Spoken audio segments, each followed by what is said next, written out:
আজ সবাই মিলে আমরা ঘুরতে গিয়েছিলাম মায়াপুরে।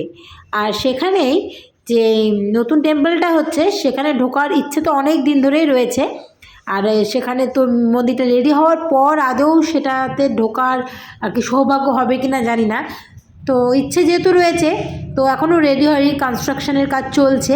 সেমতো অবস্থাতেই ওখানে প্রবেশ করাচ্ছে, 50 টাকার টিকিট নিচ্ছে। তো ঘন্টায় একবার করে করে সবাইকে ঢোকাচ্ছে। সেহেতু ওখানে ঢুকলাম আর কি, 50 টাকা টিকিট কেটে ওর ভেতরে ঢুকলাম।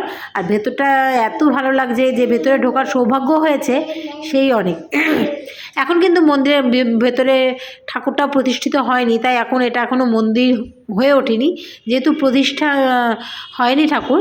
তো এই জায়গাটা দেখো, ঠাকুরটা আর কি এগুলো সব কাজ চলছে।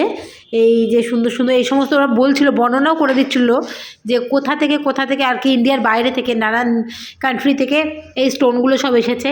এই যে গ্রিন ব্ল্যাক স্টোন যেগুলো রয়েছে সেগুলো সব ইন্ডিয়ার বাইরে থেকে এসেছে। মানে প্রচুর জিনিস এখানে, প্রচুর সূক্ষ্ম সূক্ষ্ম যে কাজ সমস্ত দেখতে পাচ্ছ। দেখো দেখো ভেতরটা কত সুন্দর কাজ চলছে।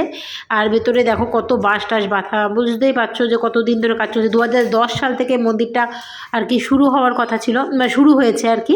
16 সালে কমপ্লিট হওয়ার কথা ছিল, কিন্তু কোভিড-19 তারপরে ফান্ডের সমস্যার জন্য কমপ্লিট হয়নি। তো 2026 সালে ওপেনিং হওয়ার কথা আছে।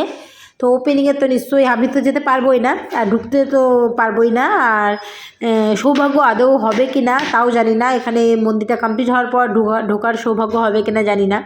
তো ইনকমপ্লিট অবস্থাতেই একবার প্রবেশ করতে পারলাম, এটাই অনেক।